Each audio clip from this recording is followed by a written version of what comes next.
win, 4-3 over the Florida Panthers. The Caps improved to 13-3-5, and Ovechkin gets the hat trick. Ladies and gentlemen, behold the power of the tree. Look, I'm not taking credit for this win, and I'm certainly not going to take credit for the Ovechkin hat trick. All I'm saying is, there seems to be a correlation between the timing of the tree going up and the timing of all these good things happening. Yeah, who am I kidding? We're not gonna beat around the bush. The tree caused the hat trick, we all know it. But all jokes aside, what a great win for our boys in red. Well, our boys in blue this game, they wore their third jerseys. The Caps severely outplayed the Cats 5-on-5, and they won the special teams battle. The Caps go down late in the first period 1-0, and this goes back to what I said in the last video about the Caps sort of gliding into the locker room, just coasting through the last few minutes of a period, thinking that they're going to get out of it with no blemishes. The Panthers exploited that late in the first period, but it's really not anyone's fault. It's just kind of an unlucky play. Dowd handles the puck into Ovechkin's skate, it bounces back to TVR, he overskates it, mishandles it,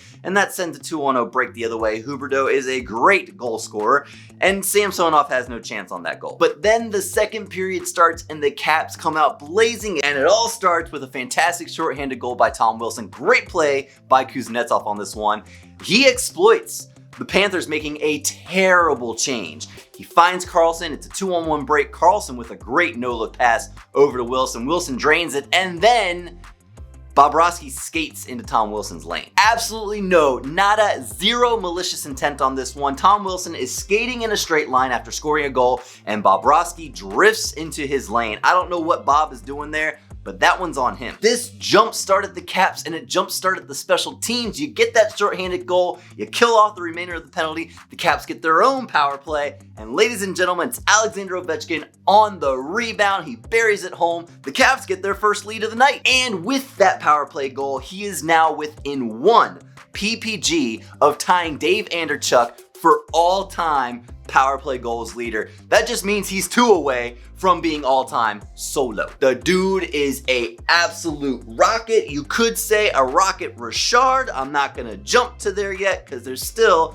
a couple guys out in Edmonton that we have to battle for that position. But Alexander Ovechkin gets this power play goal, and he does not stop, because just 54 seconds later, on what I thought was an extremely simple shot from far out on the right side, Ovechkin buries one past Spencer Knight on Spencer Knight's first shot faced, coming in to replace Bobrovsky. The Caps have a 2-goal lead. That's 2 on the night for Ovechkin. We are now officially on hat trick watch, but the Panthers do end up getting one back just a couple minutes later. And I didn't like this Reinhart goal at all. I thought it was a bad read by the Caps defense. I think both Caps defenders drifted too far to the side that the puck carrier was going in, and that allowed Reinhart to break down the right side, wide open, nobody on him. He's able to bury it past Samsonov. I would like Samsonov to make that save, considering that there's no one in front of him, and it's just, it was kind of far out.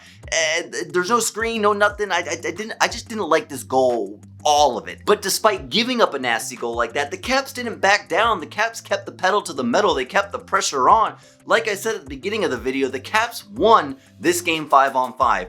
All 5-on-5 play was pretty much dominated by the Caps forechecking, the Caps winning puck battles, and the Caps getting presence in front of the net. At that point, you just shoot anything because who knows what's going to happen. We saw it last game against the Montreal Canadiens. You throw something on net, high likelihood that it's going to bounce off someone and get into the back of the net. Third period rolls around, and this one's a seesaw match. It's going back and forth because the Panthers really have to get back into this, but the Caps are doing a good job 5-on-5 again. And then somehow, I don't know how, Alexander Ovechkin is left all alone in front of the net. Talk about a bad defensive breakdown by the Florida Panthers. If there's one dude in this entire league that you do not leave all alone in front of the net, it's number 8 for the Washington Capitals. And when you do leave them all alone, unmarked in front of the net, the puck is going in the back of your net. That's exactly what happens here.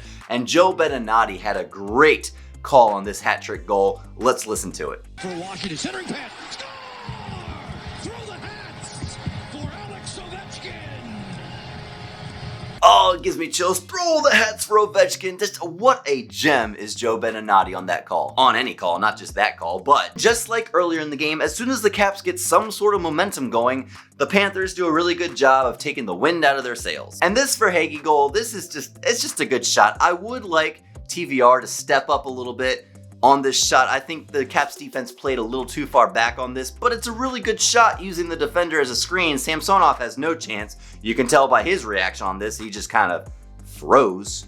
I tell you what, TVR had a pretty rough game. He overskates the puck leading to the Huberdeau goal. He doesn't step up on the play enough on the Verhaeghe goal, and it has to do with him playing on an opposite side. He's playing on his strong side this game, along with Chalowski on the left side. But TVR is not used to playing on that side. He does end the game, I think, at a -1, so he's able to get a couple back, but I'd like to see a slightly better game from him in the next game against Carolina, which is going to be a toughie. But for as rough of a game as TVR had, how about Protas jumping up on that top line? This is now the second game with Protas on that top line, and I think it is working out magnificently. Mwah! I love that big body being able to get in hard on the forecheck and being able to sit in front of the goaltender. Talk about a screen, that dude's huge. Put him in front of the opposition goaltender for Alexander Ovechkin to shoot on and for Kuznetsov's playmaking ability. That is a winning formula and it has paid off. We've seen that in the past 2 games. He's able to get 2 assists on this game. Ovi scores 3 goals, coming off a game when he had 3 apples. Great production from your top line. Kuznetsov continuing the fantastic playmaking. We saw it on the shorthanded goal. These are the things the Caps need to continue doing, carrying through these next 2 difficult games. That's the top 3 teams in the league playing each other. That's the Caps playing the top 2 teams in the league 3 times in 3 games. And one of those games, this game, was the only one as a home game. That is not an easy stretch of games, but the Caps did a great job starting off that stretch, taking 2 points from the Panthers in regulation. Thank God. So gird your loins, Caps fans, because it's Carolina Sunday afternoon, and then you know the Panthers aren't going to forget about this game. This game will be fresh in their mind when the Caps face off against them Tuesday night in Florida. That one's going to be a fireworks show. Thanks for joining me on this episode. If you liked the video, go ahead and smash that like button for me. It does a great job at promoting the channel and helping recommend content to other Caps fans who might enjoy it. And if you didn't like the video, just give me a thumbs up for the tree. I mean, it's the tree. And if you enjoyed your time here, consider subscribing to the channel. I'd love to see you come back and join our little family of Caps fandom that we have going on here. And as always, Caps fans, let's go Caps!